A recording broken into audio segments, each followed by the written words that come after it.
हम अन्नपूर्णा के तोहार भाई के पास भेज दिले हई।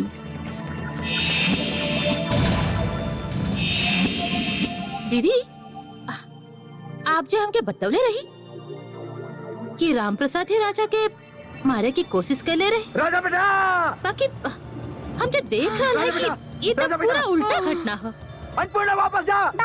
राम प्रसाद राजा के मारे के ना बल्कि बचावे की कोशिश कर ले रहे। दीदी दीदी दीदी दीदी दीदी कहाँ भइल आपके? ये कहा आपके कहाँ भइल? दीदी दीदी दीदी दीदी कहाँ करी? दीदी कहाँ भइल आपके? पानी पानी लेके आवत है। दीदी दीदी दीदी दीदी कहाँ भइल आपकी? दीदी ए दीदी दीदी दीदी बात काहे न करल है? दीदी कहाँ भइल आपके? कहाँ भइल? दीदी बात तो करी ना। दीदी तबीयत ठीक ना लग रहा का। देखी ना दीदी, दीदी बात करी ना। दीदी दीदी दीदी देखी ना। दीदी दीदी दीदी दीदी बात करी ना। दीदी उठी ना। दीदी दीदी उठी। हे भगवान, हम क्या करी समझ में ना आ रहा। हे भगवान, दीदी क्या करे हम? क्या करी आप? क्या करी? कुछ समझ में ना आ रहा कि क्या करी आप? पोनी के पापा के पास जाते, पोनी के पापा की सब कुछ बतावत है।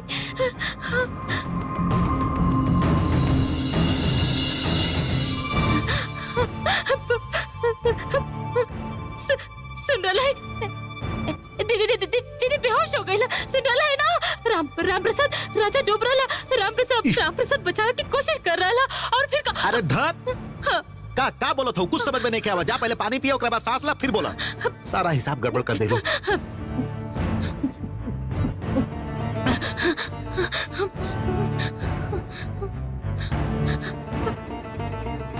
हम आपके पूरा घटना धीरे धीरे समझावत है। सुनी, एगो कैमरा मिलल। वो कैमरा में राजा के जन्मदिन के पूरा रिकॉर्डिंग है। मतलब राजा कैसे डूबल सब कुछ। वो में राम प्रसाद राजा के बचाए की कोशिश कर रहा है, मारे के ना। और ये वो कैमरा में है। का बोलो था? कैमरा कहाँ बा और के देखलस? ओ दीदी के कैमरा में दीदी और हम दोनों वीडियो देखत रहे। देखत दीदी अचानक बेहोश होके गिर गई।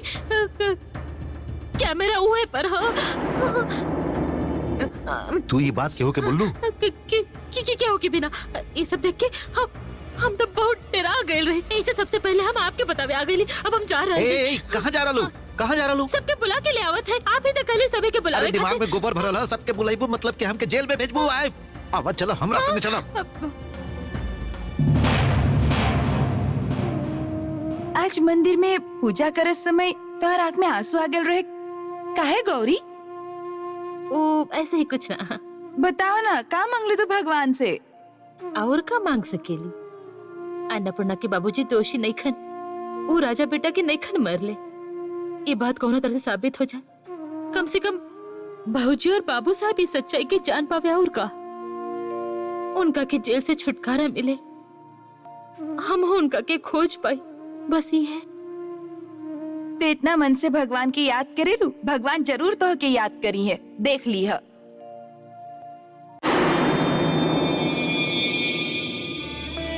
जाने लो फुगनी, हम इतना बार मंदिर जाइली, भगवान के इतना पुकारेली, बाकी फिर भी मन बहुत परेशान रहेला।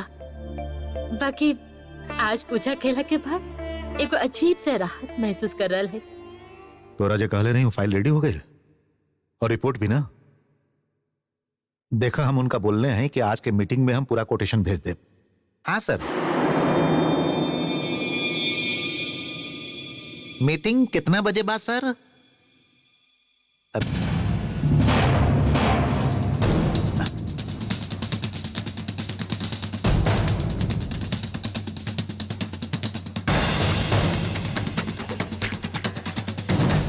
गौरी,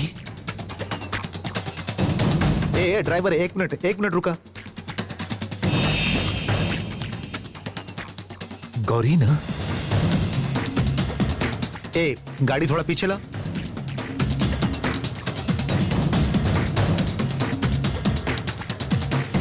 रुका।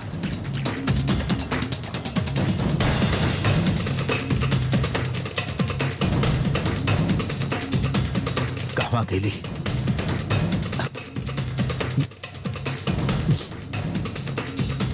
चला।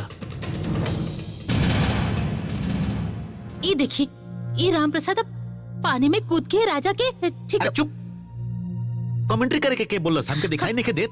ठीक है, देखी देखी ओकरा बाद का हो रहा है, देखी मिस मत करी। अच्छा सुना, कहाँ गेली? अब हम एगो बात बता देते हैं, अब हम लोग के बहुत सावधानी से रह के पड़ी, ख्याल रखे के पड़ी कि होश में आवे के बाद भाभी के सामने जे भी मिली ओकरा वो सब कुछ पता ना दे। ई की राम प्रसाद निर्दोष है, मतलब एकरा में जे वो देखले है। तब तो हम लोग फंस जाए। अब का होई, का करे, कुछ रुका, अपन दिमाग मत लगाओ, हम जो बोलत है वो ध्यान से सुना। हम लोग के यही कोशिश करे के पड़ी कि जब भाभी को होश आवे तब भाभी के सामने हम लोग के सिवा और कोई ना पावे।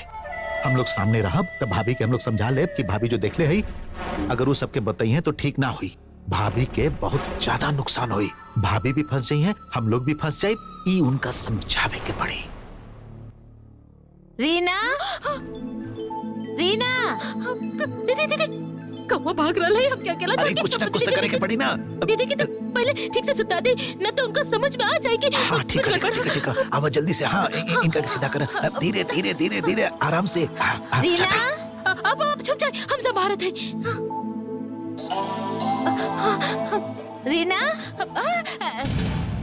रीना, रीना से पूछे क्या चाहिए दीदी? उहे पूछे के रहल कि रात के खाना का बनी? रात के खाना और नया का बनी? जे बनेला उहे मतलब भात, रोटी, दाल। हम रीना से आप अंदर मत आई दीदी, दीदी बहुत गुस्सा में है, कहले है कि केहू के अंदर मत आवे दी, मतलब खास करके भैया के तो एकदम ना, और ना और बोनी के पापा के भी ना। दीदी हमके साफ साफ कहले है कि तू केहू के भी अंदर मत आवे दी, खाली हम रह सकेली। हाँ हाँ, हम रह सकेली।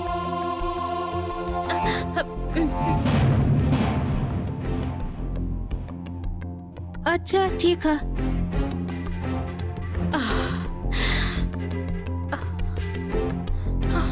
पहले दरवाजा बंद करी। चल गई। ओह बाप रे, देख ली कितना स्मार्ट एक्टिंग कैली। हमारी एक्टिंग पहले से सुधर गई है ना। हाँ भाई, हाँ कुछ इम्प्रूवमेंट नहीं के बेल के बोले रहे, बोले के बोनी के पापा भी नहीं करना सकत ओवर एक्टिंग।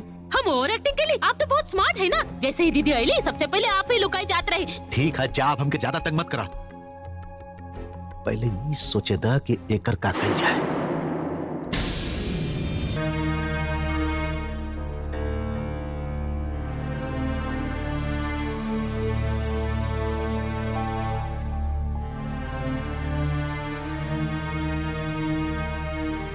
भैया, ऑफिस में सब कुछ ठीक है ना? तो हर चेहरा आज काहे उतरल है?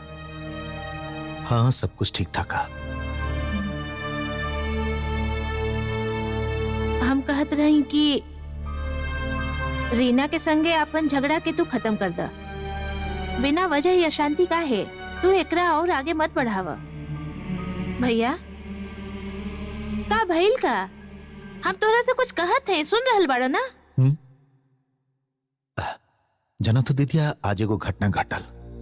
का भइल? जब हम क्लाइंट से मिलके लौटत रही तो हमरा संगे ऑफिस के एगो आदमी भी रहे। अचानक हमके लागल जैसे कि हम गौरी के देखली। चेहरा तो ना देख पैनी, कहें कि ओकर पीठ हमरा तरफ रहे, वो थोड़ा दूर भी रही। बाकी हमके लागल कि वो औरत गौरी ही रही। हमें इन्हें उन्हें ढूंढनी, बाकी वो कहीं ना मिली। बाकी दीदिया हमके यकीन है कि वो गौरी ही है, हमके ये लागल। अच्छा दीदिया, वो गौरी भी हो सकत रही ना? हाँ हो भी सकेली। भगवान से यह प्रार्थना है भैया कि गौरी राम प्रसाद जहाँ भी होके वो लोग खुश होके। अच्छा दीदिया, रीना थोड़ा नॉर्मल होके कुछ नहीं सोच सकत? काहे वो ऐसा हो जा रहा है? एकदम कठोर, बदला लेवे वाली, नॉर्मल। आई डोंट नो का प्रॉब्लम है उनका। ठीक हो जाए, सब ठीक हो जाए। थोड़ी का ओकरा संगे बात करा। दीदिया हम स्टडी रूम में जाते हैं, क्यों से चाय भिजवा दी। स्टडी में कहे भैया? आज ऑफिस से आके स्टडी रूम में कहे, कमरा में जा रीना से कुछ बात करा। ना दीदिया, अब हम बात ना करब, अब हम बर्दाश्त नहीं कर सकत, अब और ना। अशांति की शुरुआत ऊ कैले है, उनका अपन गलती समझे के पड़ी। अगर हमरा तरफ से भूल हुई रही तो हम बात करती, बट नॉट दिस टाइम। दीदिया, उनका अपन गलती के समझे के पड़ी। ये आज के बात ना, कई दिन से, बहुत दिन से ही सब चल रहा। सो अब कॉम्प्रोमाइज ना होई। हमके थोड़ा का चाय भिजवा था।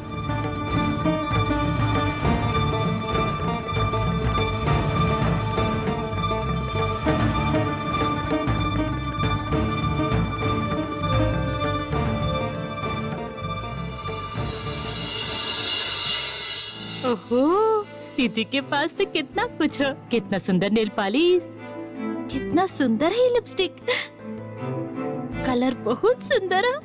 ये हमरा पास नहीं है। वाह, कितना अच्छा सब कुछ है। कितना महंगा है सब सामान। ओह, दीदी, असल में आप बेहोश हो गए रही तो हमके तो कोनो काम ही ना रहे। ऐसे हम सोच ले कि जब तक आपके होश ना आए तब तक बैठ के का करब। ऐसे आपके ड्रेसिंग टेबल के ठीक करे लगली, ऐसे एकरा साफ करत रही।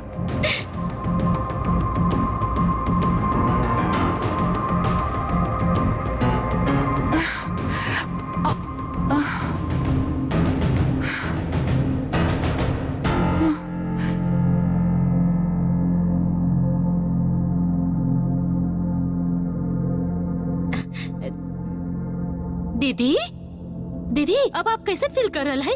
ठीक लग रहा है ना? बाप रे, हम तो बहुत डरा गए रही। आप इतना अचानक बेहोश हो गई। अब ठीक है ना आप? हाँ? कैमरा कैमरा कैमरा ढूंढ रहा है। ये ले, ये वहाँ कैमरा। आप जब बेहोश हो गए रहे तो इवे पर पड़ल रहे, वैसे ही अब तक पड़ल है। बाप रे, हम तो डरा गए रही। उफ।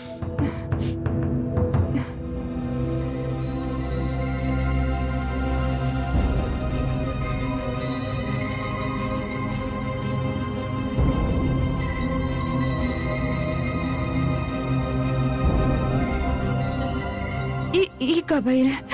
कब आ गए?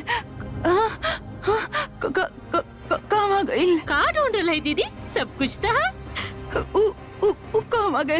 राम प्रसाद राजा की बच्चा रहल, कब आ गए? कब आ गए? ये सब तो रहे। राजा खेल रहा है, राजा के जन्मदिन की केक तैयार। ना,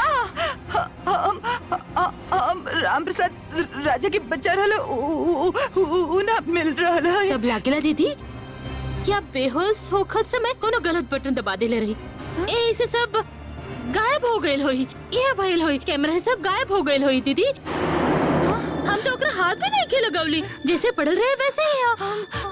हम गलत बटन दबा दिली। हम डिलीट कर दिली का। ये भइल होई, हम तो हाथ तक ना लगौली। कैमरा जैसे पड़ल रहे वैसे ही पड़ल है, हमने की छोले। ना ना ना ना ना, ई ना हो सकेला। हम डिलीट कर ही ना सकेली। हमके ओकर जरूरत रहे, ना मिली तो अब हम राम प्रसाद के कैसे बचाए? हम कैसे साबित करब कि वो निर्दोष? कैसे साबित कर कि वो निर्दोष?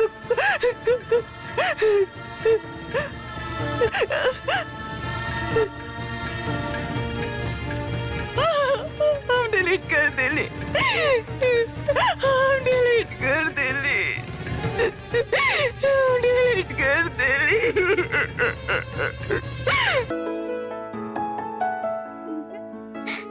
अन्नपूर्णा के बर्थडे से पहले ऐसा बहुत सा बनाए, कितना मजा आई।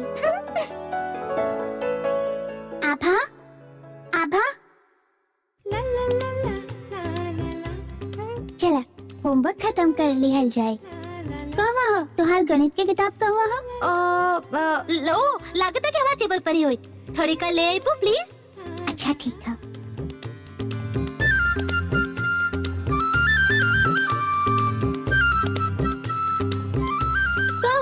एवं तो नहीं के। ओ सॉरी, हमारे बैग में ही है।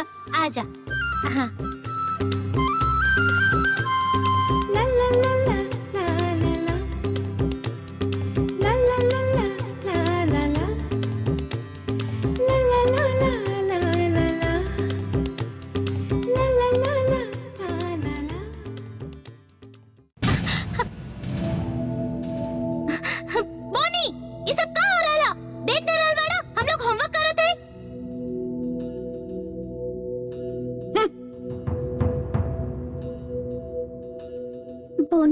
लोग के जल्दी से होमवर्क कर ले दो, डिस्टर्ब मत करो।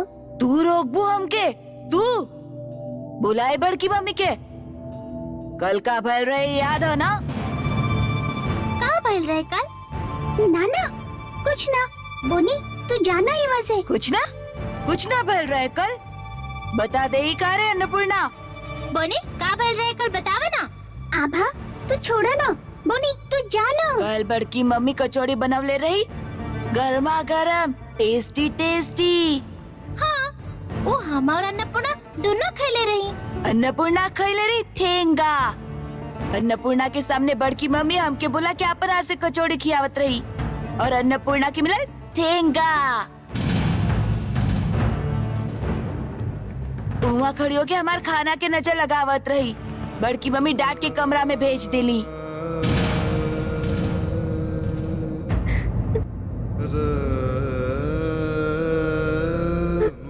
अन्नपूर्णा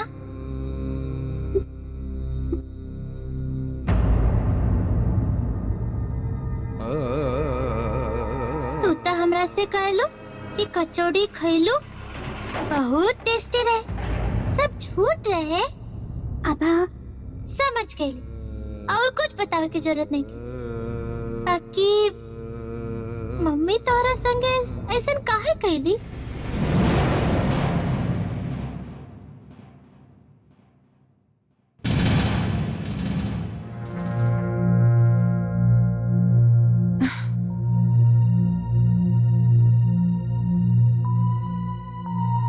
भाभी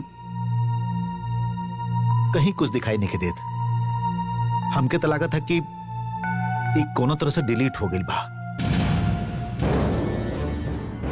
अरे थोड़ा पहले दिखावे के चाहत रहे ना हमके। हाँ अरे जब तोरा कुछ समझ में ना आवेला तो तू हमके दे, तू हमें कर कॉपी करके रख देती। अरे राम प्रसाद के जेल से रिहा करावे में बहुत काम आई। हम का करी बोली? वो वीडियो देखते देखते जब राम प्रसाद वाला सीन आए तो दीदी बेहोश हो गईली और हम डरा गईली। हमके लागता कि ओहे समय कोनो गलत बटन पर हाथ चल गई और वीडियो डिलीट हो गई। अरे तब का कल जाए? कोनो सबूत भी नहीं खे। बोला कुछ ना कुछ हमेशा। चुप हो जा दोनों। जी होके के रहे वो तो हो गई, अभी सब सोचे से का फायदा।